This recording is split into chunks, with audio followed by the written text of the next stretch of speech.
हाँ जी, आज नहीं करना, आज रविवार है सुनील जी, मीटिंग लेट। नहीं जाए नहीं आज रविवार। आज रविवार है गुरुदेव। जाग मेरे चैतन्य प्रभु, तू अजर अमर अविनाशी है। मृत्यु का भय क्यों खाता है, तू शाश्वत घर का वासी है। जो मरता है वह तू नहीं है, जो जन्मा वह भी तू नहीं है। करी उद्गल क्या का भाई। मिलना बिछुड़ना है, तू पुद्गल नहीं अविनाशी है। उठ जाग मेरे चैतन्य प्रभु, तू अजर अमर अविनाशी। ये वर्ण गंध रस स्पर्श सभी सब तुझ में नहीं पुद्गल में है। अरु अंधकार भी नहीं तुझ में, तू ज्योतिर्मय अविनाशी है। उठ जाग मेरे चैतन्य प्रभु, तू अजर अमर अविनाशी है। ये नेत्र तुझे नहीं लग सकते, आरूपी अलख निरंजन को। मन इंद्री प्राण भी तू नहीं है, तू निर्विकार अविनाशी है। उठ जाग मेरे चैतन्य प्रभु, तू अजर अमर अविनाशी है। तू एक सदा गायक ही है, फिर क्यों ममता में मरता है। आत्मसात यह हो जाए, नहीं मर सकता अविनाशी है। उठ जाग मेरे चैतन्य प्रभु, तू अजर अमर अविनाशी है। आत्म अंतर में आ जाओ, बाहर की दुनिया बिसराओ। जो है उसमें विश्वास करो, तू स्वयं सिद्ध अविनाशी है। उठ जाग मेरे चैतन्य प्रभु, तू अजर अमर अविनाशी है। मृत्यु का भय क्यों खाता, तू शाश्वत घर का वासी है। गुरुदेव बहुत आनंद आया, पर आज आपने जल्दी जल्दी गाया है। अच्छा जी। क्या अगर ये शब्द जो था विसराओ है कि बिसराओ, विसराओ, विसराओ है। हम्म, हो गया आपका। कहते जल्दी गा दिया आज आपने। हैं? आज स्पीड ज्यादा पकड़ ली। हाँ वो बाद में आज पुराना। अच्छा, पहले 126 करते हैं। हम्म, विषय हमारा जो है, नए के ऊपर हम बात कर रहे हैं। नए हम समझेंगे, नए से नए बात समझेंगे, फिर उसके बाद में अपेक्षावाद समझेंगे। त्यागवाद जिसे कहते हैं, त्यागवाद कहते हैं, त्यागवाद कहते हैं। फिर निश्चय ने और व्यवहार ने, ये दो नए कहेंगे, बाकी नए के जो 7 भेद होते हैं वो अलग है। नए के ऊपर हम बात सारी चर्चा करेंगे। जैन दर्शन में वस्तु को अनंत धर्मात्मक एवं अनेकांतिक कहा गया। प्रत्येक अनेकांतिक, हाँ, अनेकांतिक हाँ, निश्चय ने श्रद्धा का विषय है। नहीं, ये नहीं है। जो निश्चय ने और व्यवहार ने है ना, व्यवहार ने को हम आचरण लिया और निश्चय ने को वैसा लिया। जैन दर्शन में वस्तु को अनंत धर्मात्मक एवं अनेकांतिक कहते हैं। प्रत्येक वस्तु अनंत धर्मात्मक है। अनंत धर्म का मतलब है उसको कई कई दिशाओं से आप देख सकते हो। किसी चीज को जैसे देख सकते हो ना, जैसी आपकी दृष्टि है उसके हिसाब से। तो एक चीज एक तरफ से एकांत से नहीं दिखाई देती, उसको कई ढंग से देखोगे तो ये मतलब इसको समझना है कि जैसे हम एक दूसरे का विरोध होता है, ये बात ऐसी कर रहा है, ये ऐसी कर रहा है, वो सबकी दृष्टि अलग अलग है। उनके अंदर क्या है कि मंतव्य जो है, आशय उनके हैं, हर एक अपना दृष्टिकोण है। वो अपने एंगल से उस चीज को देखकर अपनी बात करता है और उसको वही सही लगता है। और दूसरा जब बात करता है वो अपनी दृष्टि से करता है, ऐसे। तो सबकी दृष्टि में एक ही वस्तु जो पड़ी हुई है, सबको अपनी अपनी दृष्टि से अलग अलग नजर आती है। और उसको हम ना ये समझते हैं कि ये गलत है, उसका हम विरोध करते हैं। जबकि हम अगर उठकर उस जगह चले जाएं या उसके दृष्टिकोण को समझ जाए तो हमें भी ठीक लगता है, ये भी ठीक कर रहा है, ये भी ठीक कर रहा है, इसके हिसाब से ठीक है। ये क्या होता है? दृष्टिकोण होता है, देखने की दृष्टि होती है।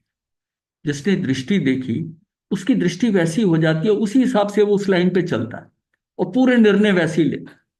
अब इसको अगर हम इतिहास से समझना चाहें तो कैसे, कि वो दुर्योधन क्या सोचता था? दुर्योधन सोचता था कि मेरा पिता बड़ा है, मेरा पिता राजा बनना था, वो अंधा निकला, तो अंधा होने के कारण छोटा भाई बना, पांडु को बना दिया गया। पर मैं तो अब आंखों वाला हूं। पांडु पांडु राजा बना, मतलब जो चाचा राजा बना, तो वो ठीक है, पिता के नहीं थी, मतलब राज्य तो मेरे पिता का ही था ना, राज्य तो मेरे पिता ने करना था। अब हम पैदा हो गए हैं, तो अब मैं जो हूं, मैं धृतराष्ट्र का बेटा हूं, तो राज्य तो मुझे मिलना है। अब बताइए, इस दृष्टि में बताइए, उसकी सोच में कहा आपको, तो उसकी दृष्टि से देखो तो वो गलत है कि पिता अंधा था तो राज जो है उधर ट्रांसफर कर दिया पांडु की तरफ को। अब ये थोड़ी कि वो लाइन में पांडु की तरफ हम वंचित ही रह जाएंगे। अब हम तो आंखों वाले, हम भी उसी गुरु से पढ़े जहां से वो पांडु पढ़े, और हमारा पिता का ही राज्य का अधिकार उसका था। वो तो स्टॉप गैप अरेंजमेंट था कि भाई ये अंधे हैं तो इसको भाई को बना दो, अब हम ठीक है तो ये राज्य हमारे पास आना चाहिए। बताओ कहाँ दृष्टि में गलत है? समझ आ रहा है ना उसकी दृष्टि? एक दृष्टि से ठीक है, उनकी दृष्टि से बिल्कुल सही। हाँ, उनकी दृष्टि से अब अटके। अब बात वो आती है कि ये जो बात है ना, अब दूसरे ढंग से देखो कि हमारा पिता था वो है, अब उसकी अगर पांडवों की तरफ से हो तो वो लॉजिकली ये होता है कि उसका पिता राजा था, अब राज इधर आ गया, वो तो लाइन खत्म हो गई। उसी को बस सारे झगड़े की महाभारत इस दृष्टि पे था, ये इस दृष्टि पे था इसकी। और फिर वो दृष्टि जो है, दृष्टि में कब कब गड़बड़ी की, उस दृष्टि से इतनी पकड़ बन गई एकांतता है कि जब ये बात आई कि 5 गांव इनको दे दें तो लड़ाई नहीं होगी। अब यहां पर जो था, दृष्टि के अंदर देखना चाहिए था, ये भी तो इनका पिता राजा, तो इनको 5 गांव तो दे दूं, बड़े छोटे में छुटकारा हो रहा है। और वहां जो है वो जिद जो होती है ना, इनको एक सुई की नोक जितनी जगह नहीं दूंगा, उसी से महाभारत खड़ा हो गया। ये क्या है? दृष्टि की बात है। दृष्टि, जिस दृष्टि से हम, तो दृष्टि का बहुत बड़ा महत्व है। हमारे कर्मों का संबंध भी हमारी अंदर से दृष्टि, हमारा मंतव्य, हमारा अभिप्राय, हमारा आशय क्या है।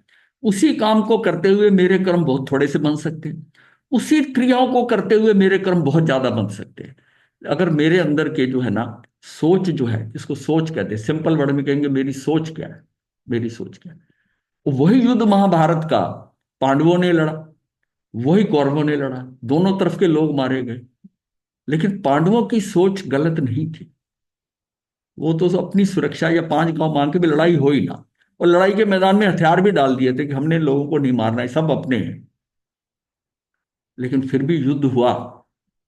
एक युद्ध हुआ मजबूरी से, और एक हुआ इस बात के लिए कि इनको एक सुई की नोक नहीं देनी, जगह इतनी जगह नहीं देनी, सुई की नोक जितनी जगह नहीं देनी। वो सब त्रियंच और नरक के और पांचों पांडव जो है वो मुक्त हो गए। दिगंबर मान्यता में मानते हैं कि तीन हुए, और बाद के नकुल सहदेव जो हैं वो 26वें देवलोक के एक भव करके जाएंगे। अब ये जो है युद्ध करने वाले दोनों, मारने वाले दोनों, इनकी दृष्टि क्या थी, हमारी दृष्टि क्या थी, ये दृष्टि का ही फर्क अगर सब अपनी अपनी दृष्टि से सोचे है। हाँ, और निर्णय, उसकी भी दृष्टि सही है, उसकी भी दृष्टि सही है, तो फिर निर्णय ही नहीं हो किसी बात का। नहीं नहीं, ऐसा है ना? नहीं है। दृष्टि जो समन्वय होता है ना, हाँ, समन्वय में दूसरे के उसको समझना होता है। वो तब समझता है जब वो समझे। कोई तो बीच का रास्ता सही होगा ना। हाँ, वही वही वही हम समझ रहे हैं। ये जो विषय ले रहे हैं ना, ये इसी को ही समझना है कि जब चीज के अनंत धर्मात्मक है, कई एंगल से देखा जा सकता है, कई दृष्टियां हैं, तो मैं एक ही दृष्टि पे अपनी दृष्टि को ही समझ सच के अड़ा रहूं क्या? हाँ, मुझे दूसरे का दृष्टिकोण भी समझना है। तो सम्यक दृष्टिकोण तो हाँ, निकालना होता है उसका तो एक शुरू में ही था कि मतलब इतने इतने ज्ञानी थे वहां पर उसके अंदर दरबार में, तो उसमें यह भी तो करा जा सकता था ना कि डिवाइड कर दो, आधा आधा दे दो, ठीक है, पांडु इधर ले ले, वो इधर ले ले। शुरू से ही किया जाता, लेकिन उसमें आपस में खींचातानी यहां तक बढ़ गई कि वो उसको, खैर हमने उस विषय इतिहास में नहीं जाना। हमने तो अपना वो समझना है कि इसका अभिप्राय क्या है। और ये बहुत समझना जरूरी है कि नए से हम समझते हैं हमारी क्या अपेक्षाएं, ये व्यक्ति ऐसा क्यों कह रहा है, इस ढंग से भी है। अब ये जो बातें हैं जैन धर्म में, ये बहुत विस्तार से, और जिन्होंने इनको नहीं समझा वो कहते थे महावीर जो है, कभी कहते हैं ये भी ठीक है, कभी कहते हैं आत्मा एक है, फिर कह देते हैं आत्मा अनेक है। ये क्या है, इनको तो कंफ्यूजन है। अब उनको समझ नहीं आ रही थी कि न्याय के हिसाब से कह रहे हैं कि उसकी उसकी जो शक्ति है, आत्मा की चैतन्य है, उसके हिसाब से एक है, और वैसे आत्माएं अनेक हैं। इस विषय को हम समझेंगे कि दृष्टि अपनी अपने व्यूज को, दृष्टि को कितना विशाल रखें। आउटराइट किसी को ना समझे। देखिए आउटराइट जो है, ये तो आइंस्टीन ने भी कहा कि कोई गलत नहीं होता, कोई सही नहीं होता। ये श्रीमद राजचंद्र जी का भी आता है कि किसी को ये बिल्कुल गलत है, आप जरा उसकी जगह पर अपनी बात रख के देखो, तो फिर देखो कि ये भी ठीक है। भारत में तो कोई भी गलत नहीं हाँ होता। हाँ, कोई नहीं होता ना। तो अपने अपनी जगह ठीक। इसकी हम एग्जाम्पल समझते हैं कि कोई एक चीज यहां रखी है, जैसे ये पड़ी है, ये पड़ा है, इसके चारों तरफ सारे बैठे हुए, सबको अपने एंगल से अलग अलग दिखाई दे रही है, वस्तु तो एक ही है। अभी मैं ये कहूं कि अगर सारे अराउंड 10-10 डिग्री के ऊपर 36 लोग बिठा दें, कोई अराउंड 360 डिग्री होता है, 360 डिग्री में अगर 36 लोग 10-10 डिग्री पे बिठा दिए जाएं और इसकी पिक्चर बनाएं, फोटो हाथ से स्केच बनाएं, सबके अलग अलग आएंगे, लेकिन सबको नंबर देने पड़ेंगे। वो चेक करने वाले को देखना पड़ेगा ये कहाँ बैठा और वहां से कैसा दिखाई दे रहा है, और सारे सही हैं। और कोई व्यक्ति वहां बैठा हो कि ये सारे के सारे 36 के 36 जो ड्राइंग बनाई गई है, ये सारी डिफरेंट है, और आप सबको सही करे जा रहे हो। ये समझना है, ये भगवान की ये दृष्टि थी, ये अनेकांत में थी। अनेकांत मतलब एक साइड, एक अंत नहीं, मतलब कई साइड से आप देखो। इसलिए इसका मतलब है कोई गलत नहीं होता और कोई एब्सोल्यूट सही नहीं होता। सही नहीं होता। हाँ, सही नहीं बिल्कुल होता, गलत नहीं। गलत। अगर ये भाव से हम रखें तो हमें अपनी दृष्टि का बड़ा विशालता आ जाएगी, और किसी को दूसरे को गलत नहीं समझना। वो जो कर रहा है वो क्यों कर रहा है, ऐसा क्यों है? एक दूसरे को समझना के हिसाब से, कभी तो हमारे हिसाब से गलत हाँ, है। तो जैन दर्शन में वस्तु को अनंत धर्मात्मक एवं अनेकांतिक कहा गया है। प्रत्येक वस्तु अनंत धर्मात्मक है। अनंत धर्मों अर्थात अनंत गुणों का अखंड पिंड वस्तु कहलाती। हम जैसे हम कह देते हैं ज्ञान मात्र आत्मा, आत्मा तो ज्ञान ही है, बट आत्मा में तो अनंत शक्ति है। बाकी सारी जो है वो गौण करके ज्ञान के ऊपर कह दिया, बट बाकियों का विरोध नहीं है। जब उसमें कहें कि आत्मा में इतनी शक्तियां हैं, तो हाँ है, लेकिन ज्ञान क्यों कहा गया कि ज्ञान का, कि ज्ञान के अंदर वो सारियां आ गई, वो भी शक्तियां भी उसके ज्ञान में ही सहायता करती। तो इन अनंत गुणों में से किसी एक गुण को प्रधान करके और शेष धर्मों की ओर उदासीन भाव रखकर जानना न्याय कहलाता। न्याय का मतलब एक दृष्टि। उन 36 जो बनाई पिक्चर है उसमें एक दृष्टि को, उसको न्याय, मैं अब बात करूंगा तो मैं 36 की बातें नहीं करूंगा, मैं बात एक एट ए टाइम एक को लेके करूंगा, तो उसको उसको मैं मेन रख दूंगा, वो मेन हो गया, और बाकी सारा को गौन करूंगा। उनका विरोध नहीं है, जब उसकी आएगी तो मैं उसको भी सही कहूंगा। सही। तो विरोधी प्रतीत होने वाले विचारों के वास्तविक अविरोध को मूल की खोज करने वाला और खोज करके उन विचारों का समन्वय करने वाला शास्त्र न्यायवाद कहलाता है। ये न्यायवाद है कि विरोधी प्रतीत हो रही हैं, पर उनको वास्तविक अविरोध की, मतलब ये वास्तविक में ये डिफरेंस क्यों आ रहा है, उन विचारों के वास्तविक अविरोध के मूल को खोज करने वाला, कि ये किस किस स्थान से बैठे हैं, कैसे देख रहे हैं, इनका अभिप्राय क्या है, किस तात्पर्य से ऐसा बोल रहा है, उसके पीछे उसका क्या सोच रहा है। कई बार शब्द उसके गलत होते हैं पर अंदर अभिप्राय ठीक होता है। तो फिर कहता है कि मेरा कहने का ये तात्पर्य नहीं था, मैं तो इस विषय से कह रहा हूं। तो सारा विरोध ऐसे ही पैदा होता है ना, कि हरेक के मन के अंदर आशय क्या है, वो अपने हिसाब से कर रहा है। मेरे क्या मतलब क्या है, हाँ समझने वाला और हाँ। कुछ समझ ले। किसी का उस टाइम आशय ये होता है कि थोड़ा हंसी मजाक हो जाए, वो बात को ऐसे करता है, और दूसरा वाला उसको अगर हंसी मजाक ना समझे वो नाराज हो जाएगा, क्योंकि वो तो इस बात को, मतलब उसको दूसरे ढंग से पेश कर रहा है, उसकी बात को पकड़कर दूसरे ढंग से पेश कर रहा है। तो अगर दूसरा वाला समझता है कि मजाक कर रहा है, ये ऐसा नहीं है, तो उसको उसको वो चुप रहता है। फिर सब हंस पड़ते हैं, मतलब उसको ये होता है कि ये मजाक है। और जिसको ये मजाक, जैसे व्यंग होता है, और व्यंग को नहीं समझोगे तो लड़ाई हो जाती है। पर जिस जो पता हो आपका मित्र है या अपना साथी है, वो बात जब करता है तो पता है इसकी आदत क्या है, ये जो बोल रहा है ना ये व्यंग कर रहा है, ये कुछ इस बात में मजा लेना चाहता है। तो कहता है ठीक है तू कह ले जो कहना है। लेकिन अगर कोई तीसरा आदमी आता है तो उसको उसका वो कह रहा तू तू कैसे कह सकता है। मैंने आपको एक बार बताया था ना कि माता ने बेटे को कहा कि तू गधा है, बेवकूफ है, ऐसा।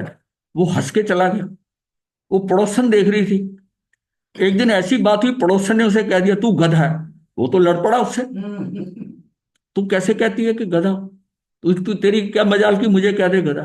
कहती उस दिन तेरी माँ ने कहा था तो तू, उस टाइम तो तू हंस रहा था, आज लड़ रहा है। कहता वो माँ है, वो कह सकती है मुझे गधा। हाँ, उसके गधा कहने भी मुझे उसका प्यार नजर आ रहा है कि गधा कह रही है मुझे, पर तू नहीं कह सकती गधा मुझे।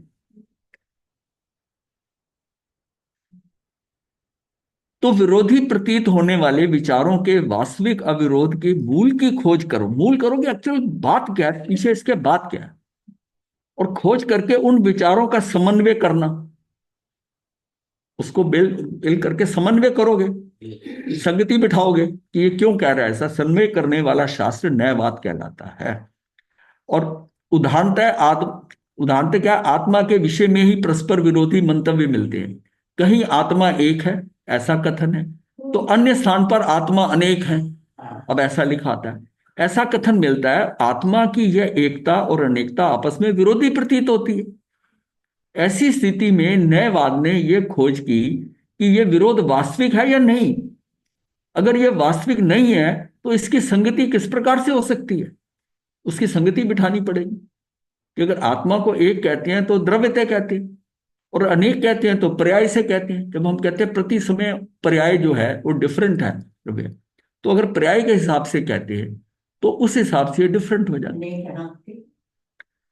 अब यहां से हम ये जो है ना ये समझते कि न्यायवाद ने इसका समन्वय इस प्रकार किया है कि व्यक्ति की दृष्टि से आत्मा अनेक है किंतु शुद्ध चैतन्य की अपेक्षा एक है।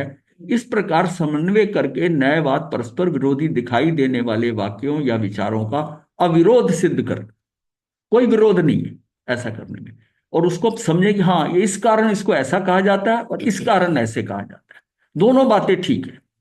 अगर हम दोनों इस चीजों को दोनों तरफ से समझते हैं, दोनों दृष्टियों से समझते हैं, तो हमें कोई विरोध नहीं लगेगा। अब कहते हैं कि आत्मा की नित्यता भी जानते हैं, आत्मा नित्य भी है और अनित्य भी है, कर्तापना भी है, कर्ती भी है और अकर्तापना भी है।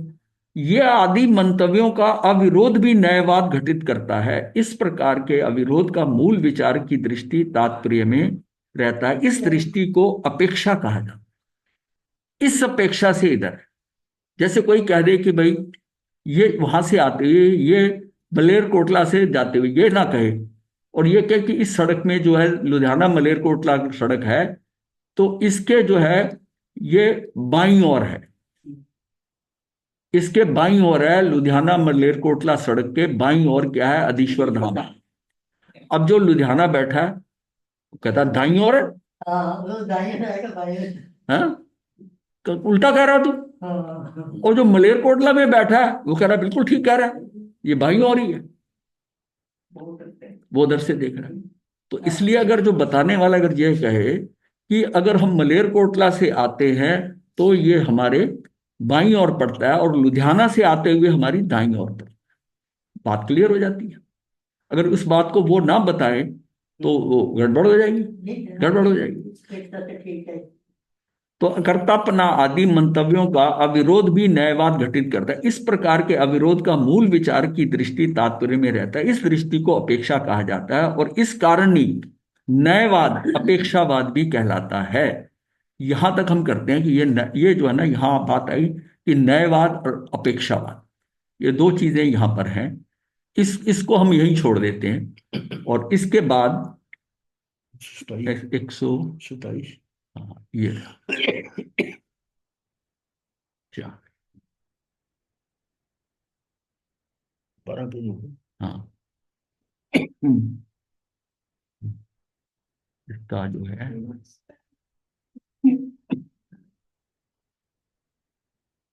निश्चय होगा, वो लिखने में, हाँ उन्हें बोले हाँ ऐसा होता है। हाँ, हो जाता है।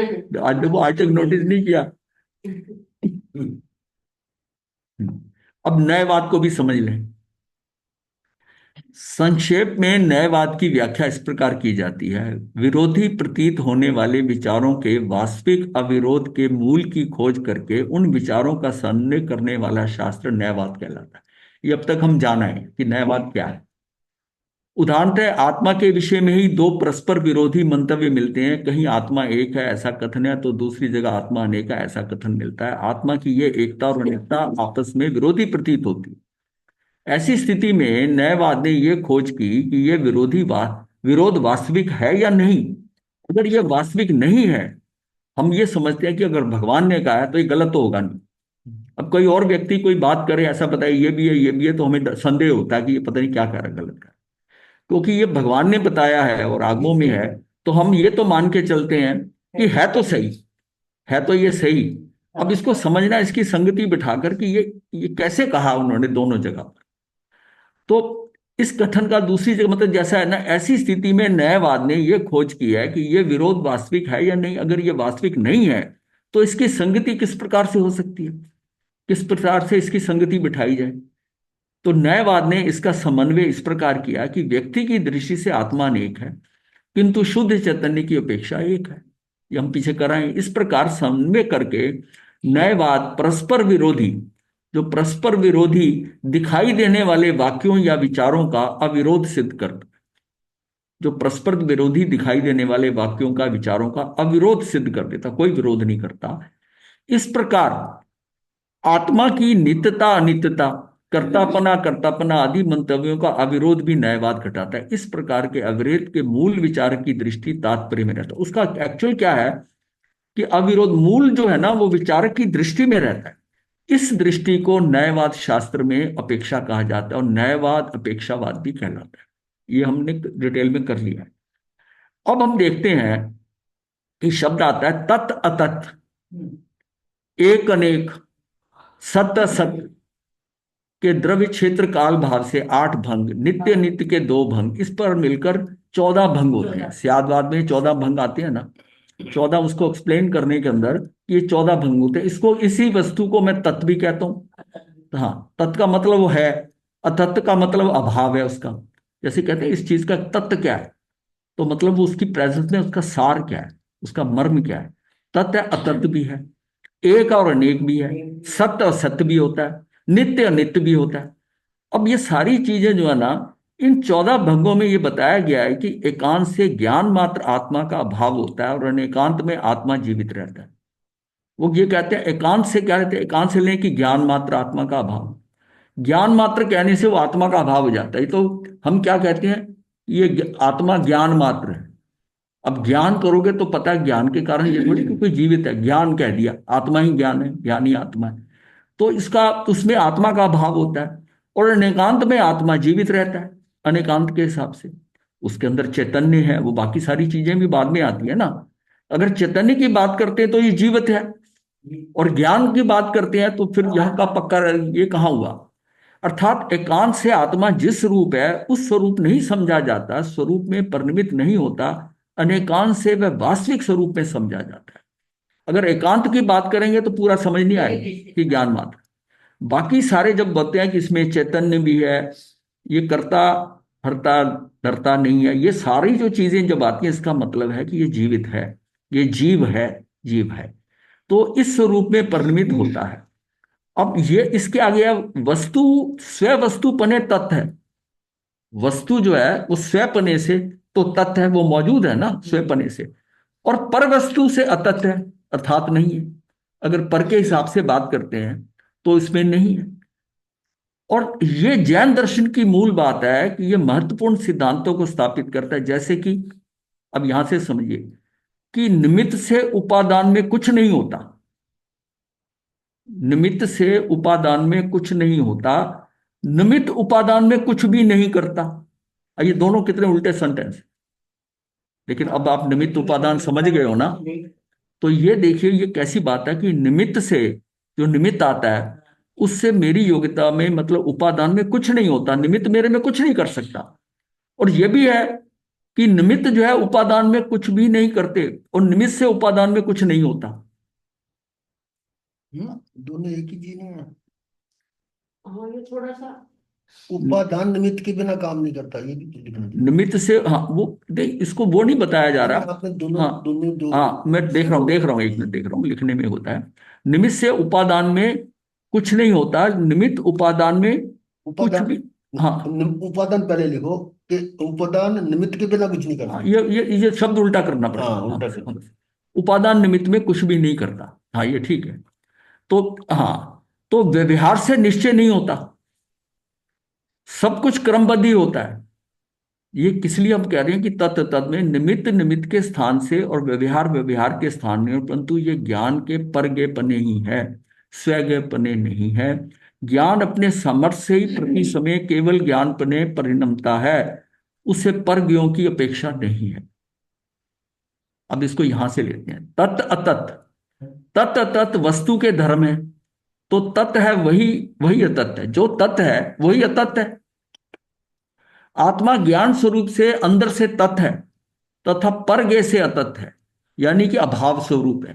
अगर मैं पर के हिसाब से लेता हूं तो पर के साथ इसका कोई लिंक नहीं है, यह अभावपने स्वरूप है। इस तरह वस्तु में एक ही साथ दोनों धर्म सिद्ध होते हैं। हम कहते हैं ये तत्व भी है और अतत्व भी है। अपने हिसाब से तो ये तत्व है, और परगे के हिसाब से ये अतत्व है, अतत्व है। ये आपने निमित्त उपादान समझा हुआ है ना, इसलिए आपको समझ आ जाएगा। वैसे समझाना है थोड़ा, निमित्त उपादान के बाद। अंगूठे में उंगली नहीं है, उंगली में अंगूठा नहीं है। हाँ, तो यानी कि इस तरह वस्तु में एक ही साथ दोनों धर्म सिद्ध हो जाते हैं, एक अनेक। आत्मा वस्तुपने एक है और गुण पर्यायों की अपेक्षा अनेक है, अनेक है। इस प्रकार प्रत्येक आत्मा और प्रत्येक परमाणु तथा धर्म अधर्म, आकाश व काल, ये छह द्रव्य में आ गए, सभी अनेकांत स्वभाव वाले होते हैं। सबके स्वभाव अनेकांत वाले। जो वस्तु एक है वही अनेक है, परंतु जिस पने एक है उसी पने अनेक नहीं, बल्कि दोनों की अपेक्षाएं भिन्न है। जिस तरह हम उसको जिस जिस कारण हम एक कह रहे हैं, किसी दूसरे कारण से उसको अनेक कह रहे हैं। ये बात समझिए, परंतु जिस पने एक है उसी पने अनेक नहीं, बल्कि दोनों की अपेक्षाएं भिन्न है। आत्मा में जो अनंत शक्तियां और अनंत पर्याय हैं वह आत्मा का अनेकपन है। हम कहते हैं आत्मा एक है, पर आत्मा में अनंत शक्तियां और उसकी अनंत पर्याय हैं, पर्याय हैं। उस तरह आत्मा में अनेकपना है, अनेकपना। तो एकपना और अनेकपना दोनों आत्मा में ही है। उसी आत्मा में जो है एकपना है, उसी आत्मा में अनेकपना, अनेकपना। तो ये अपने को ये सारा समझना होता है कि ये सारा, ये जैन दर्शन का सबसे समझने के लिए मुश्किल सब्जेक्ट है हाँ विषय। अनेकांत कर रही है क्या। और ये समझ में आ जाए तो बहुत क्लैरिफिकेशन हो जाए। ये इतना आसान नहीं है समझना। ये तो आप निमित्त उपादान इतना समझ गए हो तो आप सुन रहे हो, वरना तो आपको लगेगा ये क्या हो रहा है, हाँ ये क्या है देखो। ये क्या है। तो ये अपने को है कि किस दृष्टि से वो क्या कह रहा है, कैसा है। ये जो हमारे रिएक्शन होते हैं किसी व्यक्ति के प्रति, ऐसा क्या बोल रहा है, ऐसा कर रहा है, अगर मैं ये सोचूं ये अपने हिसाब से ठीक ही कह रहा है तो मेरे अंदर कोई रिएक्शन नहीं होगा। भाई इसकी दृष्टि में ऐसा है इसलिए ऐसा कह रहा है, इसलिए ये व्यक्ति ऐसा है ऐसा कह रहा है। मैं उस व्यक्ति को गलत सही ना समझूं, व्यक्ति वो व्यक्ति है ना। अब जब हमको उस दिन हमने जो बात की थी ये हमें समझ में आ गया कि ये व्यक्ति डिफरेंट क्यों है, दो भाई डिफरेंट क्यों हैं, दो बच्चे डिफरेंट, क्योंकि वो बच्चे जो है ना, दो भाई जो हैं वो खाना वही खाते हैं, वही माता और पिता खाना खिलाते हैं, और दोनों में अपने कर्मों के अनुसार अंदर का जो सिस्टम है अपना अपना उपादान है। वो उसका अपने अपनी योग्यता है। और उसके इस गट में, गट मतलब ये आंतें जो है पेट में जहां खाने में से रस निकलना है, वो दोनों का डिफरेंट निकलते हैं। क्योंकि उसमें जो बैक्टीरिया है मतलब कितने हैं, अरबों खरबों, यानी कि 100 से ऊपर ट्रिलियन, 100 ट्रिलियन बैक्टीरिया है, जबकि आपके बॉडी के सेल से डबल है वो। अब किसके कौन से वाले ज्यादा कौन से वाले कम है, वो मेरा जब खाना जाता है उसमें जो रस लेते हैं जो सा डिफरेंट होता है। ये बच्चा बहुत क्रोधी है, ये बहुत शांत रहता है, ये दिमाग वाला है, इसका दिमाग कम है, ये काम को जल्दी करता है, ये नहीं करता। भाई ये सारा खेल उसका है, उसके कर्मों के अनुसार जैसे अपने व्यक्ति। सिस्टम है। हाँ, ये इसलिए समझो कि उसको दोषी मत समझो। जो क्रोध है, जिसकी ये आदत है बोलने की, अरे ये तो उस सिस्टम में आत्मा उसकी भी है हमारी भी वही है। जो मेरी आत्मा की शक्तियां दोनों की बराबर हैं, भाव प्राण दोनों को बराबर मिले हैं। उसका ज्ञान दर्शन सुख वीर चार भाव प्राण जो निश्चय से हैं, वो तो बराबर ही हैं। और फिर ये इतना डिफरेंट कैसे हो गया, एक ही माता पिता के पैदा हुए बच्चे, वो एक ही भोजन खाते हैं, एक ही रहते हैं, पर उनका ये सिस्टम जो है ना ये डिफरेंट है। ये जब एक्सेप्ट करोगे आपको बुरा नहीं लगेगा। माता पिता को दोनों डिफरेंट होते हुए बच्चे उतने नहीं लगते बुरे, वो उसको भी वैसी समझते हैं उसको भी वैसी समझते हैं, चाहे ये कारण नहीं पता हो, लेकिन उनके दोनों अपने हैं। पर जो बाहर वाला है वो दोनों को अलग अलग समझता है, वो कह देता है आपका ये बेटा तो ठीक है, ये नालायक है, इसको बोलने की अकल नहीं, इसको ऐसे। हमने इस बात को क्यों समझना है कि वो जो डिफरेंट है ना उसको आप समझो डिफरेंट ही, ये इसका कसूर नहीं है, ये भी वही आत्मा है। इसके अंदर का जो सिस्टम है ना ये डिफरेंट है थोड़ा, वो उसके कर्मों के कारण। आत्मा के और साथ हर कोई आदमी चीज नहीं। सोच में दिमाग से इतना डिफरेंट कैसे हो गया, एक ही घर में एक ही तरह का भोजन, एक ही तरह का लालन पालन, दोनों की वृत्तियां इतनी डिफरेंट, प्रवृत्तियां इतनी डिफरेंट, तो सारी क्यों हो गई कि वो जो खिलाड़ी यहां बैठे हैं वो खेल कर रहे हैं, अगर आप उसको दोषी ना मानकर ये उसके कारण हो रहा है तो आपको उसको एडजस्ट कर लोगे अपने दिमाग में कि इस जीव में जो परिवर्तन हो रहा है ये कुछ ऐसा लग रहा है जो मुझे गलत पे दिख रहा है, ये तो खुद उन बैक्टीरिया का मारा हुआ है। ये तो उन मतलब यहां तक सोचना पड़ेगा, तब उस आदमी का जो बड़ी अलग तरह का डिफरेंट उसका जो है बिहेवियर है, उसका बर्ताव है, उसको आप एक्सेप्ट कर लोगे कि ठीक है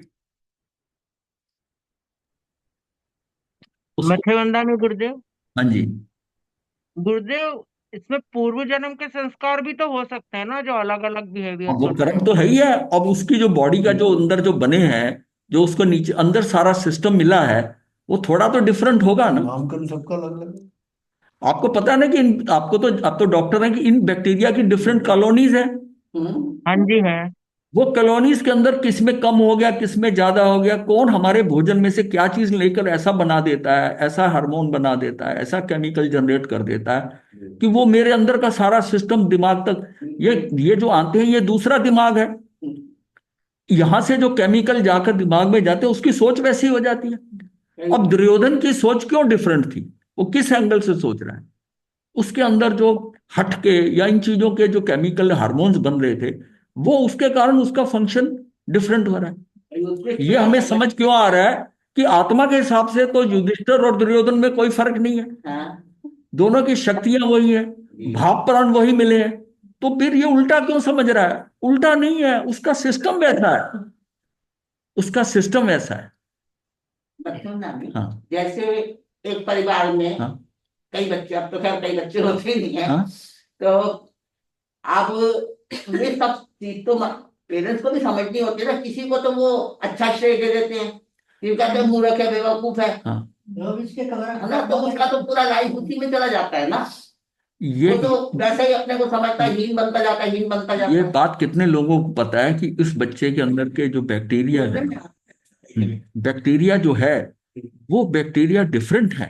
हाँ वो तो वो खेल सारा कर रहे हैं, इसका मतलब इस जीव को वो पौद्गलिक समझ लो। अभी वो बैक्टीरिया का आत्मा का क्लैरिटी नहीं हुई है।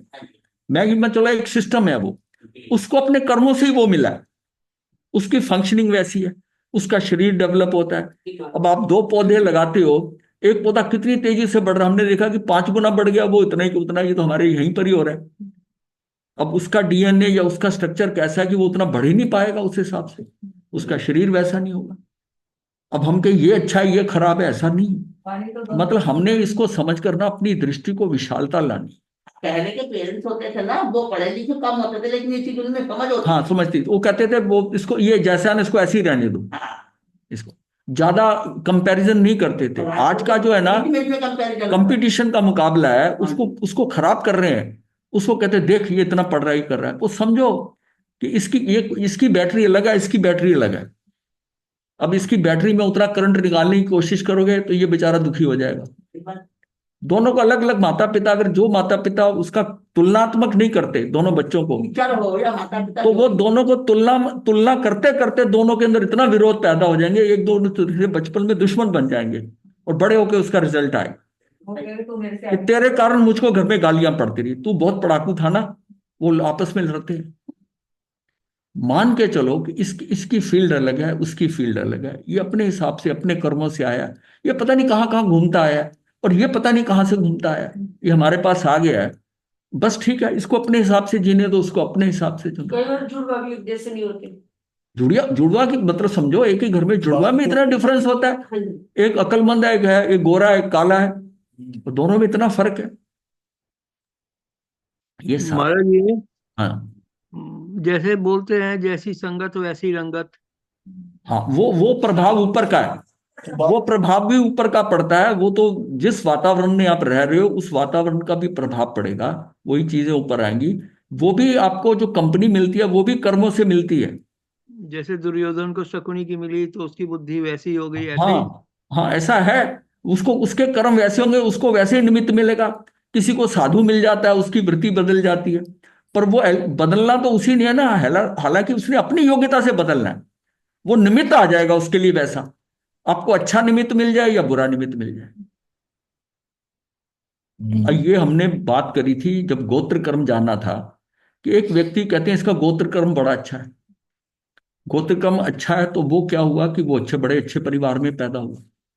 अब गोत्र क्रम जो हो वो एक ही बार वैसा थोड़ी रहता, उसका गोत्र क्रम खराब हो रहा है तो क्या हो रहा है कि वो अच्छा भला सेठ का लड़का है और वो नटनी के साथ पीछे लग गया, और नटनी के परिवार में नट बन गया। अब बताओ उसका गोत्र अच्छा कहोगे? उस काल में उसका गोत्र जो है वो खराब हो गया। वो जो गोत्र उसका सेठ का बेटा था, वो अब जो है वो नटनी के कारण उसका नट बन गया। अब गोत्र कर्म जो है ना उसका बिगड़ गया। अब इसी तरह ही हरिकेशी बल का ले लो, चंडाल के घर पैदा हुआ, और चंडाल के घर पैदा हुआ, सब उसको धिक्कारते हैं, लड़ता है, झगड़ता है, और दुमुही तो देख के वो बदल गया, और अब वो साधु बन गया। अब उसने गोत्र कर्म अपना मतलब उस कर्म, हो गया, पूज्य हो गया। हाँ संत बन गया। अब संत बन गया तो उसका गोत्र कर्म कैसा हो गया? ये हाँ, ये भी नहीं है कि एक बार का गोत्र कर्म है कि एक बार पिछले जन्म में किया तो हो गया। जितने समय का अच्छा किया अच्छा, खराब किया खराब। तो आपको जो साथी मिलेंगे, जो कुछ लोग मिलेंगे, अब एक डाकू आदमी है, एक खूनी आदमी है, अब उसका गोत्र कर्म अच्छा आया तो उसको महावीर मिल गए, संगति बदल गई, एक प्रवचन ने काम कर दिया और 6 महीने में मुक्त हो गया। तो ये सारी चीजें समय के अनुसार, काल के अनुसार ये जो परिवर्तन होते हैं, ये सारा क्या है कि निमित्त ऐसे आते हैं और उपादान आपका उसके हिसाब से कार्य करता है। मतलब इसको इतना व्यवस्थित समझ लो तो आपको टेंशन नहीं हो, वो अपने अपने स्क्रिप्ट के अनुसार वैसा ही करता है वैसा वैसा करता है। तो आपके अंदर सहजता आ जाएगी। ये जो हमें उतार चढ़ाव नजर आ रहे हैं समाज में, ये व्यक्ति अच्छा है, ये खराब है, ये ऐसा है, ये अमीर हो गया, ये गरीब हो गया, ये डाउन हो गया, ये अप हो गया, ये सारा खेल चल रहा है बाहर, नाटक है। इसको बस तू देख, इसमें ज्यादा मत पड़। ये सारा खेल उसके कर्मों का, कैसी व्यवस्थाएं बनी हुई हैं, कैसा हो रहा है, तू उसके ऊपर चर्चा करता है, दूसरों से बात करता है, अपना समय खराब करता है, कर्म का बंध करता है। और अब सहज होने का मतलब है उसको सहजता से देख, वेरिएशन तो नजर आएगा ही, हाँ, बस सहजता से लेना, सहजता से नजर आएगा। तो फिर झगड़ा ही खत्म हो जाए, सारी चंचलता मिट ये जाए। चीजें हमने इसलिए समझनी है कि ये जो वेरिएशन हमें नजर आ रहा है, ये सारा डिफरेंट है। ये मैंने कहा ना, ये सारा डांस हो रहा है, हाँ, ये डांस हो रहा है। इस डांस में आपने भंगड़े को भी एंजॉय करना है, और भारतीय नाट्यम भी हो रहा है, कथकली भी हो रही है, कुचिपुड़ी भी हो रही है, और सारे नाच रहे हैं स्टेज के ऊपर। अब सारे इकट्ठे नाच रहे हैं, मल्टी डांस हो रहा है। और आपको जो, अगर आप पंजाब से हैं तो आपकी निगाह जो है ना वो भंगड़े पे ही जाएगी, और जो साउथ से आया उसको वही, केरला से आया तो कथकली उसको देखेगा, या कोई बिहार का, उड़ीसा का डांस देखेगा, और साउथ का होगा तो भारतीय नाट्यम देखेगा, भारतीय नाट्यम में जाएगा। तो ये सारा जो है ना, ये डांस तो हो ही रहा है सारा। तो ये हमारे बाहर जो डांस हो रहा है ना, और उस डांस में सिर्फ डांस नहीं हो रहा, उनकी भाव भंगिमाएं बदल रही हैं, बहुत बारीकी से देखेंगे, उसकी आंखें कहाँ जा रही हैं, उसकी याद रही, वो सारा अलग हो रहा है। इतनी वेरिएशन से ये सारा कुछ दुनिया के अंदर डांस हो रहा है, और आप अपने हिसाब से देखकर हो रहे हो। पर आपको ये नहीं लगना कि ये मुझे नहीं समझ आ रही है डांस, पर हो तो रहा ना, ये जिसको समझ आ रही है उसके लिए वो ठीक, आनंद लो, उसका आनंद लो, उसका आनंद लो। और ये क्योंकि व्यवस्था में पड़ा हुआ है, सब कुछ उछल कूद जो बाहर हो रही है, तू इसमें कुछ कर नहीं सकता, फिर कमेंट क्यों देता है, ये खराब है, ये ठीक है, ये ऐसा है, ये ऐसा है। तू सिर्फ दृष्टि से देख, कमेंट मत कर, रिएक्शन मत कर, तो तेरे कर्म बंद नहीं होंगे। तू अच्छा बुरा कहेगा, तेरे राग द्वेष हो गए, तू बिना बात के उसमें फंस गया और कर्म तेरे नए बंद हो गए। तू उतनी सहजता से उसको देख, ये वेरिएशन तेरे हाथ में नहीं है, ये सबके कर्मों के अनुसार जो बाहर खेल हो रहा है, ये एक स्वांग है, इसको देख ले बस, ठीक है। हर आदमी अगर ऐसा सोचने लग जाएगा तो दृष्टि में कितना एक दूसरे के प्रति जो हो रहा है ठीक हो रहा है। जब हम यहां तक कहते हैं कि जो भुगत रहा है कसूर उसी का है, अब जिसको जो दुखी हो रहा है, जिसको चोट लगी है, जिसको गाड़ी मार गई है, तो उसको अगर आपकी ध्यान दृष्टि में जाता है, गाड़ी वाले पे जाता है, तो आप क्रोधित होगे, ठीक ढंग से नहीं चलाता, क्या ऐसा करता है, तो आप दृष्टि में आप पलट जाओगे। और अगर आप देखोगे इसको चोट इसलिए लगी कि कसूर इसी का है, इसके कर्म के उदय आए थे, इसको चोट लगनी थी, गाड़ी वाला तो निमित्त है, तो भाई ये चोट तुझे लगनी थी, कसूर तेरा ही है, आज का नहीं है, पीछे का है, भुगतान आज हो रहा है। अगर अब सजा मिल रही है तो गुनाह कभी तो हुआ होगा। आपने उसको भी कुछ नहीं कहना, उसको भी कुछ नहीं कहना, ये व्यवस्था में पड़ा है, ये इनका पीछे का किया कराया, ये अब खेल अब हो रहा है, तू इसको देख बस। तू इसमें अगर हस्तक्षेप करता है तो तू अपने आप को जबरदस्ती इन्वॉल्व कर रहा है। अब लोग उसको मारने लग जाते हैं जिसने एक्सीडेंट करा, उसको पीटने लग जाते हैं, गालियां देते हैं, उस पर केस कर देते हैं। अब वो व्यवस्था अलग कानूनी सरकार की है, लेकिन आप एक इंडिविजुअल खड़े हैं, आप बिल्कुल एक, इससे अपना ही फायदा होता हाँ, है। निरपेक्ष होकर कि ये खेल अचानक नहीं हुआ, ये व्यवस्था में हुआ है, कुछ भी ऐसा नहीं है जो अकस्मात होता है। मतलब ये इसको चोट लगी है, ये लगा है, ये उसके किसी पूर्व कर्म का उदय आया है, ये निमित्त मात्र बना है, हिसाब बराबर हो गया। और अगर आप ये सोचे तो आप बचते हैं, और जिसको चोट लगी है वो समझे कि मेरे कर्मों का फल है, तो वो शांत हो जाएगा, उसका कम हो जाती है, उसकी भी कम हो जाएगी। बहुत फायदा ये होता है। सारी व्यवस्था हमें समझ नहीं आ रही जो बाहर हो रहा है। हमें लगता है कि इसने मेरे साथ अन्याय हो रहा है, ये मुझे दुखी किया जा रहा है। अरे तुझे कोई कुछ भी इतना सा भी तेरा भला बुरा नहीं कर सकता, ये तेरे कर्मों के कारण हो रहा है, और इसको तू स्वीकार कर ले वो होगा, उसे बदला नहीं जा सकता। तो शांत हो जाए। अगर ये हमने को समझ आ जाए तो मैं शांत हो जाऊंगा, और धीरे धीरे शांत होता होता वीतरागता की तरफ बढ़ जाऊंगा। पर इसी स्टेप पे वीतरागता क्यों नहीं कि हम उसको समझ ही नहीं पा रहे कि कैसे हो। ये जो जो हम आगे करते हैं हमें समझ में आता है कि ये सारा खेल जो हो रहा है इसको खेल समझो। ये व्यवस्था के अनुसार हो रहा है, किसका किससे लेना किससे देना, किस मच्छर ने आपको ही काटना है, वही चल के आएगा वही खाए। हम ऐसे दुखी हो रहे हैं, और उसमें शास्त्र ना पढ़ के ये पालना ये जरूरी है, जानना उसको। ये एक्चुअल चरित्र, ये प्रैक्टिकल है, हाँ, ये प्रैक्टिकल है। और हमारी दृष्टि यही है कि आपको यही बताना है, आपको डेफिनेशन नहीं समझानी, याद नहीं कराना, आपको वो रियलिटी समझनी है, वास्तविकता कि ये खेल हो क्या रहा है। और हमको इसमें जितना जितना हम समझते जाएंगे उतना उतना हम सजग होते जाएंगे, उतने ही सहज होते जाएंगे, उतने महाराज जी स्थिर हो एक इसमें जाएंगे। डाउट है हाँ जी। कि मान लीजिए आग लग गई कहीं, हाँ और उसमें आदमी पुरुषार्थ ही ना करे, बस देखता रहे कि भाई आग लग गई है, कोई बात नहीं, वहां से देखो, निकले ना बाहर। नहीं नहीं, ऐसा ऐसे है। थोड़ी। ये अच्छा, अगर ना ही भी निकलेगा तो क्या मर जाएगा वो? नहीं मरना होगा तो नहीं मरेगा। हाँ हाँ, इतना भरोसा रखो ना कर्म के ऊपर। एक्चुअल में अपना फायदा है। अरे पड़ोसी को देखना पड़ता है, हाँ पड़ोसी की आग आपके पथ भी आ सकती है। आप हाँ जो समझते हो ना, आप अपने को कर्ता समझ के कि मैंने बुझा दी, मैंने कर दी, वो करे ना। भाई द्वारका ने अगर जलना है, अगर ऋषि भगवान ने बता दिया, तो क्या हम उसमें बंद ना लगाएं, नशाबंदी ना करें, ये ना करें, सब तपस्या करें, कितने एक्शन लिए, पर हुआ क्या? हमारे ग्रह 4 लगा दिया पोल्यूशन को रोकने ये के लिए। देखो अजीत जी, इसको अभी समझने में समय लगेगा, आप नए नए जुड़े हो। जब तक प्रैक्टिकल हाँ, ना हो तब तक समझ ये नहीं समझने में लगेगा।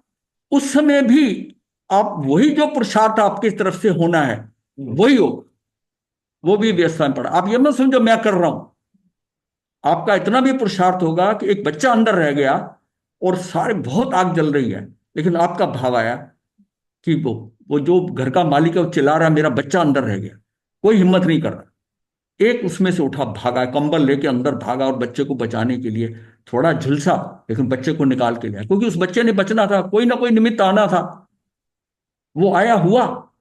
अगर वो सोचे कि मैंने इसका कर दिया तो हो गया, मैं बचा के ले आया इसको।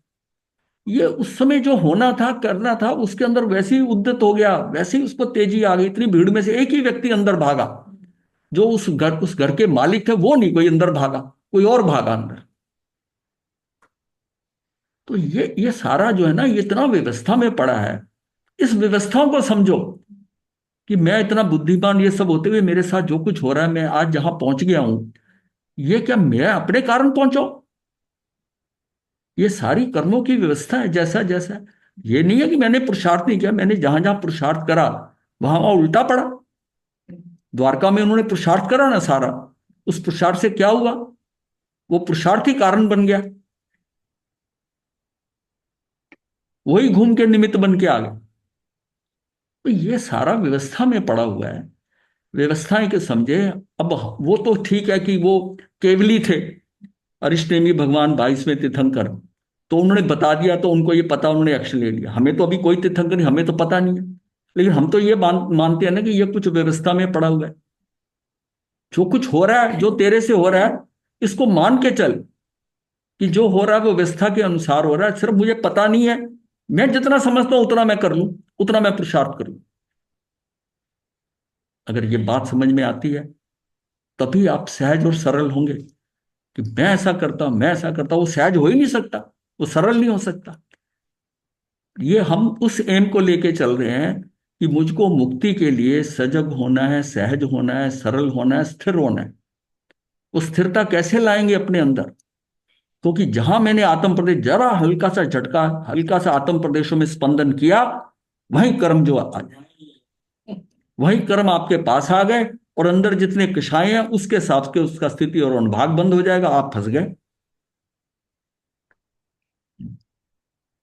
आज तक हम नैन वर्ड महाराज जी, इसका मतलब जीव को इम्पार्शियल होना सिखाता है, और उसके अंदर से ईगो और जो रिजिडनेस है वो खत्म करता है। हाँ, वो सहज कैसे होगा? वरना मुझे बताइए, सहज तो हर जो कुछ बाहर परिवर्तन हो रहा है, हम उसके साथ हमारे अंदर उतार चढ़ाव हो रहे हैं। ये व्यक्ति मेरा बड़ा भला कर रहा है, ये बड़ा अच्छा कर रहा है, इसने मुझे ऐसा करा, इसने ये दिया। अरे ये बहुत सहज है, ये इस तेरे कर्म उदय थे, तेरा होना था काम, ये व्यक्ति चल के आया, तेरा काम कर गया।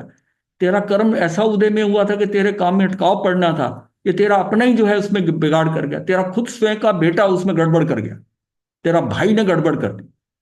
ये जब समझेंगे ना तब शांति आती है कि सारा व्यवस्था में खेल हो रहा है, मेरे साथ कोई अन्याय नहीं हो रहा, बाहर सब कुछ इतना न्याय संगत है कि एक क्षण, एक समय का उतने फ्रैक्शन में कौन जीव कहाँ है, कैसा मेरी हेल्प कर रहा है, वो सारा व्यवस्था में पड़ा है। ये व्यवस्था में पड़ा है कि मेरे कौन से शब्द मेरे कान में किस समय जाने हैं, वही इसको सुन रहा है। और जब इससे पहले के शब्द नहीं जाने थे उसने नहीं सुने। मतलब महाराज साहब ये बात तो बिल्कुल अभी इस प्रवचन से पहले हुई है।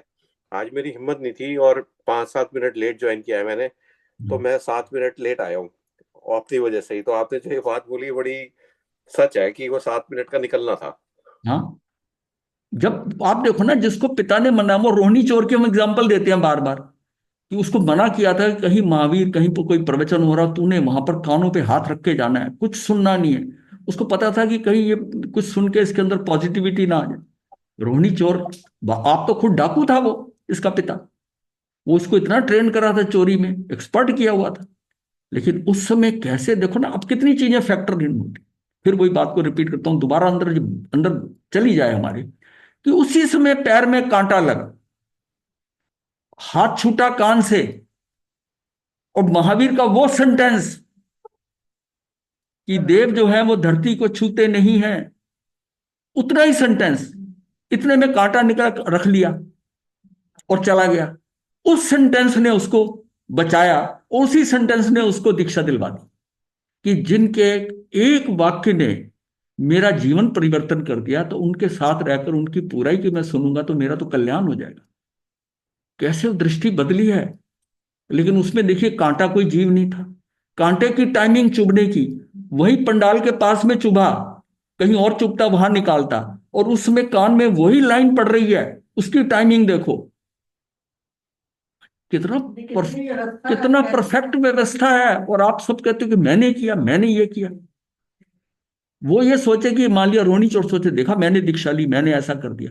अरे तू ये सारा सिस्टम समझ कि तुझे कैसे घुमाकर यहां ले आए हैं।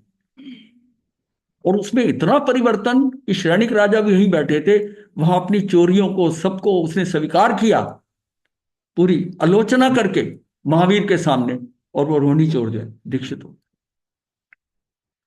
ये उसके सिस्टम में पड़ी थी टाइमिंग। और कांटे को कोई बताने आया था कि तू अब चुभियो इसको।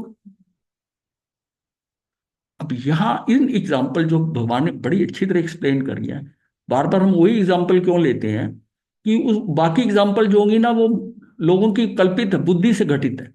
पर ये उन्होंने बताई है, उसके अंदर खोजें कि वो बताई तो क्या एक्चुअल में, उसका तत्व क्या निकलता है, सार क्या निकलता है। सार वगैरह की कितनी परफेक्ट सिस्टम प्लानिंग है, और जिसमें मनुष्य इसमें कुछ नहीं कर सकता। किसके साथ कब क्या होना है, कैसा होना है, स्वीकार भाव से करे, और जो कुछ वो समझता है कि उसको इसमें पुरुषार्थ करना चाहिए वही करे, और परिणाम आने के ऊपर फिर झमेला नहीं करे। जो परिणाम भी आ गया उसको स्वीकार कि जो हो गया ठीक है। मतलब ये सारा अंदर बार बार करके अंदर डालना पड़ेगा। और यही धर्म है कि हमारे अंदर हल्की सी वाइब्रेशन ना हो। अभी क्या है कि हमारे में स्पंदन आ जाता है, आत्म प्रदर्शन, मैं इस स्पंदन को दूर कर दूं। इसका मतलब मैं उन व्यवस्थाओं में इतना रच पच जाऊं कि मुझे जो बाहर परिवर्तन हो रहा है वो मुझे प्रभावित नहीं करे। ये सारा खेल नजर आए, खेल नजर आए। बाहर दुख का सीन आ रहा है, मेरे आंसू आ रहे हैं। कोई हंसी मजाक आ रहा है, मैं ताली मार के हंस रहा हूं। ये वेरिएशन जो है ना, ये खत्म हो जाए, मैं उसको एकदम ऐसा निगाह टिका के देख रहा हूं, और मुझे कुछ हो ही नहीं रहा कि ये सारा ड्रामा है, ये सारा स्वांग है, और मैं इसके अंदर रिएक्ट करता हूं तो मेरा कर्म बनता है। राग का बंधेगा, द्वेष का बंधेगा, कोई बंधेगा, मैं फंसता हूं। मुझे कहाँ जाना है, मुझे वहां जाना है जहां ये बाहर कुछ नजर नहीं आता, बस काम हो जाएगा। तो यहां से हम ये चल रहे थे, तत् अतत वस्तु के धर्म है, तो तत् है वही अतत है, आत्मा ज्ञान स्वरूप से अंदर से तत् है, तथा परगे से अतत है, यानी परगे के हिसाब से उसका अभाव है, वो कुछ नहीं कर सकता मेरे में जो बाहर है। इस तरह वस्तु में एक ही साथ दोनों धर्म सिद्ध हो जाते हैं। एक अनेक, गुरुदेव ये अस्थि और नस्ति भी इसी को कह सकते हैं ना? हम कह सकते हैं, हाँ बिल्कुल वही कह सकते हैं। एक अनेक, आत्मा वस्तुपने एक है और गुण पर्यायों की अपेक्षा अनेक है। इस प्रकार प्रत्येक आत्मा में प्रत्येक परमाणु तथा धर्म अधर्म आकाश व काल सभी अनेकांत स्वभाव वाले होते हैं। जो वस्तु एक है वही अनेक है, परंतु जिस पने एक है उसी पने अनेक ही, बल्कि दोनों ही अपेक्षाएं भिन्न है। कंफ्यूजन तब होना चाहिए कि जिस पने एक है उसी पने अनेक कहें, बात तब तो आपको समझ आती है, तो गड़बड़ है। जिस पने से एक है, किसी और पने से, किसी और दिशा से वो अनेक नजर आ रही है, उन दोनों की संगति बिठानी पड़ेगी, तब आपको न्यायवाद समझ में आएगा। हाँ, तो ये ऐसे कैसे, ये ऐसे कैसे, तो बस ये हमारे अंदर आ गया कि ये मैं ऐसा कह रहा हूं, वो ऐसा कह रहा है, उस वो भी गलत नहीं है, वो भी सही हो सकता है। अभी आपको दुर्योधन युधिष्ठिर की बात बताई ना, अब ये बात सुनकर आपको दुर्योधन कितना गलत नजर आता है, कि बात तो उसकी सही है अगर इस ढंग से सोचें। आत्मा में जो अनंत शक्तियां और अनंत पर्याय हैं, वह आत्मा का अनेक बना और एक बना अनेक बना। हमारे यहाँ जो धर्म का एक्सप्लेनेशन किया गया ना, खासतौर जैन धर्म के अलावा, उसमें निमित्त को ही दोषी ठहराया सारा, मतलब सारा दोष है ना, कहाँ दोष दिया जा रहा है कि राम को वनवास हुआ, उसका मेन जो है ना वो मंथरा, मंथरा ने उसके कान भरे और कैकेयी ने ऐसा कहा, उसी से राम को वनवास हुआ। अब हमारा धर्म क्या कहता है कि राम को वनवास होना था, होना था, राम को वनवास होना था, उसमें निमित्त कैकेयी बनी, कैकेयी के बदलाव के लिए मंथरा निमित्त बनी। हाँ, ये सारा क्या है, और मंथरा ने क्यों किया, वो समझती थी मेरी ये रानी है, मैं इसकी सेविका हूं, इसका बेटा अगर राजा बनेगा तो मेरी पोजीशन ज्यादा बेटर होगी, कौशल्या का बेटा अगर बनता है तो फिर मैं तो उसकी दासी नहीं हूं, तो वो अलग है। वो इतने से सुख के लिए उसने कैकेयी के कान भरे। पहले कैकेयी मानी नहीं थी, मंथरा ने जब दोबारा करा कि बेटा बेटा ही है, ये राजा बनेगा तो तुम राजमाता कहलाओगी, और फिर कैकेयी को याद है कि मैंने तो वचन मांगे हुए हैं, तो मैं तो वचन मांग के कर दूंगी ऐसा, बस वहीं से फेल हो गया। तो दृष्टि जो है ना बाहर ज्यादा निमित्ताधीन दृष्टि है, और हमारे आगमों में भी निमित्त को बताया गया, लेकिन निश्चय में क्या है, निश्चय में तो अगर राम को वनवास होना था, वो तो निमित्त, बस जब हम उसको समझ लेते हैं तो हमें वो मंथरा बुरी नहीं लगेगी, हमें कैकेयी बुरी नहीं लगेगी। और उसमें कैकेयी की कितनी भर्त्सना की गई है, आप देखो कैकेयी मुक्त हो गई है, मोक्ष गई है। हाँ, ये समझो ना, हाँ कैकेयी मोक्ष गई है, इसलिए कि उसके बाद में उसको इतनी गलानी हुई जब दशरथ की मृत्यु हो गई कि बेटे को राज दिलाने के लिए पति भी चला गया, और उसको मैंने भेज दिया वहां पर। भरत जब गया तो उसको कहा कि ठीक है ले आता है तो आ जाए, लेकिन उसको पता था राम नहीं आएगा। जब एक बार पिता के आगे उसने वचन थे, वचन जो था ना, तो ये अयोध्या में ये सारा ये राज्य जो था वचन के ऊपर कि मैं नहीं आऊंगा, उसने खड़ाव रख दी, उसको राज्य का लालच नहीं। और वो जैसे एक वनवासी औरत रहती है ना, जीवन ऐसा अपना जो है विरक्त हो गई, विरक्त हो। इसलिए ये कोई गलत है, कोई खराब है, कोई गलत नहीं है, वो होना था। अगर एकांत दृष्टिकोण देते हैं तो एकांत, हाँ एकांत दृष्टि अगर देखते हैं तो हमारा कर्म बंद हो जाता है। ये इसलिए ये बहुत महत्वपूर्ण सब्जेक्ट है, और इसको कोई रटना नहीं, कुछ नहीं करना, इसको अंदर फील करना है, ये न्यायवाद है क्या। फिर इसके बाद हम जब करेंगे स्यादवाद करेंगे। स्यादवाद मतलब अपेक्षावाद। स्यादवाद में कैसे, स्यादवाद का मतलब होता है कि नए समझकर उसको व्यक्त करना, जिन शब्दों में हम व्यक्त करते हैं, कथन करते हैं, उसको स्यादवाद कहते हैं। अनेकांत दर्शन है, अनेकांत के साथ वाद नहीं लगाते, अनेकांत वाद कहते हैं गलत है, अनेकांत दर्शन है। स्यादवाद जो है ना वो अनेकांतवाद समझ लो, उसको, उसका मतलब द्योतक जो है ना, बताने वाला है द्योतक, वो स्यादवाद है, अनेकांत को समझा। शैली है। ये एक शैली है, अनेकांत एक शैली है, और ये जैन धर्म की शैली है, जिसने कि बहुत ढंग से कि आत्मा नित्य भी है और परिणामी नित्य है। ये लोगों को नहीं समझा है कि परिणमन भी करती है, नित्य भी है, उत्पाद वे होता है, ध्रुव भी है, वही आत्मा। ये बिना उसके नहीं समझ में आता, नहीं समझ में आता। भोर। इसको हम अच्छी तरह समझ लेंगे, अच्छी तरह समझ लेंगे, ज्यादा डिटेल नहीं करेंगे इसकी, लेकिन जो हमें जरूरत है आज समझने के लिए अपने अंदर, उतना उतना हम समझ लेंगे, थोड़ा थोड़ा करके। नमो अरिहंतान, नमो सिद्धानम, नमो आयुष्मान, नमो धारणम, नमो सवतानम, यतारि मंगलम, अरिहंता मंगलम, सिद्धा मंगलम, साहू मंगलम, केवली पनत्तो धम्मो मंगलम, चतारी लोगोत्तमा, अरिहंता लोगोत्तमा, सिद्धा लोगोत्तमा, साहू लोगोत्तमा, केवली पनत्तो धम्मो लोगोत्तमा, चतारी शरणं प्रवज्यामि, अरिहन्ते शरणं प्रवज्यामि, सिद्धे शरणं प्रवज्यामि, साहू शरणं प्रवज्यामि, केवले पनतं धम्मं शरणं प्रवज्यामि। चार शरण सुख करने, मंगल करने सदा ही। मथई बंदा महाराज जी। मथेन बंदामी गुरुदेव। मथेन बंदामी। सुखदाता महाराज साहब। हाँ जी, हाँ जी। मथेन बंदामी गुरुदेव। मथेन बंदामी महाराज जी। गुरुदेव। मथेन बंदा। मथेन बंदा। शरद जी, जितना आपका छूटा था ना, वो थोड़ा बीच में रिपीट कर दिया है। हाँ जी महाराज साहब। हाँ, वो रिपीट कर दिया है जितना छोटा था।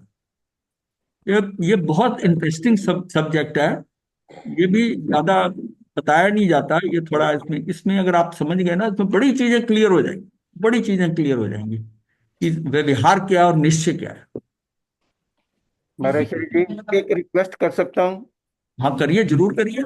आज का कल रिपीट कर दीजिए प्लीज। ये बहुत इंपॉर्टेंट है और बहुत गहरा है, इसको कल रिपीट कर दीजिए प्लीज। नहीं होगा, अभी मैं जो करूंगा ना, इसमें बार बार वही चीजें आएंगी। अभी तो शुरुआत हुई है, अभी तो मेरा ख्याल आज 1.5 पेज भी नहीं हुआ। तो हम इसको बार बार जब करेंगे तो मतलब आपको इतना अंदर नए अंदर डाल हो जाएगा। मैं बड़ा कॉन्फिडेंट हूँ कि इसमें से इसको मैंने परिभाषा नहीं समझानी, नए इतने प्रकार के होते हैं ऐसा नहीं, नहीं, हमारे अंदर चला जाए कि नए क्या है, और हमारी सोच वैसी हो जाए, हमारी सोच वैसी हो जाए, और हमारे चरित्र में ये नए आ गया। और नए से पहले निमित्त उपादान ये हमारे अच्छी तरह आ गया है समझ में, और ये आगे बहुत क्लैरिफिकेशन आपका करेगा, ये बहुत हेल्प करेगा आपको कि आप जिससे सहज हो जाओगे, सरल हो जाओगे, स्थिर, अपने अंदर स्थिरता आ जाएगी, स्थिरता आ जाएगी।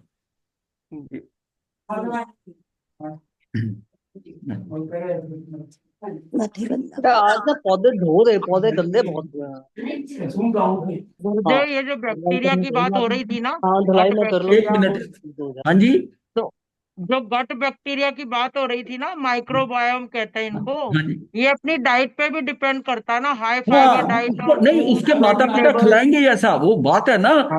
अच्छा, मैं तो ये बता रहा हूँ कि दोनों में खाना तो दोनों भाइयों में एक ही साथ का जा रहा है। अब उसमें उनका डिफरेंट जो है हार्मोन्स बन रहे हैं, ये केमिकल का जो रसायन बन रहे हैं, वो सबके उन बैक्टीरिया के हिसाब से होते हैं। मतलब एक आदमी दूसरे आदमी से डिफरेंट कैसे है? ये तो थायराइड, पिट्यूटरी सबको अफेक्ट करते हैं, ये जो सबको इफेक्ट निकलते करता है ना। हैं। अब जैसे हमारी वो वेगास नर्व है, वेगास नर्व है, वो कहाँ कहाँ जा रही है, कैसे एक्टिवेट हो रही है, मतलब अंदर का खेल सिस्टम सारे सबका वही है, पर सबकी फंक्शनिंग डिफरेंट हो रही है, सबकी सोच डिफरेंट हो रही है, और ये सारा पौद्गलिक है, ये सारा स्ट्रक्चर पौद्गलिक है। और पौद्गलिक में तो हम जानते हैं कि पौद्गलिक में तो जैसा सिस्टम होता है वैसे ही हर काम होता रहता है, एक मशीन डिजाइन होती है, पर इसमें वो जो बैक्टीरिया है ना, वो खेल कर जाती है। इसका मतलब है वो इनपुट जो दे रहे हैं ना, वो सबका इनपुट जो है उसी वजह से इनपुट डिफरेंट हो रहा है, और अंगों में डिफरेंट जा रहा है, और ये सारा परिवर्तन हो रहा है, ये सारा परिवर्तन हो रहा है। अगर इस ढंग से सोचेंगे तो उनका बिहेवियर जो है, बर्ताव है, वो हमको ज्यादा इफेक्ट नहीं करेगा कि ये तो इसके बैक्टीरिया का खेल है, ये तो है तो ये आत्मा, और ये इसके कर्मों के कारण ऐसा, उसका उसका इक्विपमेंट जो उपकरण है वो बना ही ऐसा है। उसके अंदर जो खिलाड़ी हैं बैक्टीरिया वो भी वैसे हैं। तो हर आदमी जो डिफरेंट है, उसकी सोच विचार डिफरेंट है। ब्लेम देने से पहले वो पहले सोचेगा कि ये है, ऐसा ये है। सही है हाँ। कि नहीं है। अब जैसा कि हमको पहले समझ नहीं आती किसी हाँ। के, जब जिस व्यक्ति का अपना टोटल सिस्टम समझ में आ जाता है, हाँ फिर हम उसके हिसाब से उसको छोड़ देते हैं जी, कि इसमें इसका कुछ बदलाव नहीं हो सकता। ठीक है। तो इसकी वो सिस्टम वहां से खराब है, वहां से खराब भी नहीं कहूंगा कि वहां से वो अलग डिफरेंट है, डिफरेंट मैं खराब भी नहीं कहूंगा, डिफरेंट। क्योंकि उसमें भी आता है ना बैड बैक्टीरिया और गुड बैक्टीरिया, और किसके गुड ज्यादा है कि बैड ज्यादा है, हाँ उसी से खेल हो रहा बिल्कुल। किसी के बैड हो वो भी उसके लिए गुड बन जाते हैं। है। मतलब ये सारा व्यवस्था में है, व्यवस्था ही समझनी है। हमारे समझने में भी भूल होती है। हाँ, तभी हम काम एंड क्वाइट हो सकते हैं। हाँ बिल्कुल हो जाते हैं महाराज जी। हाँ,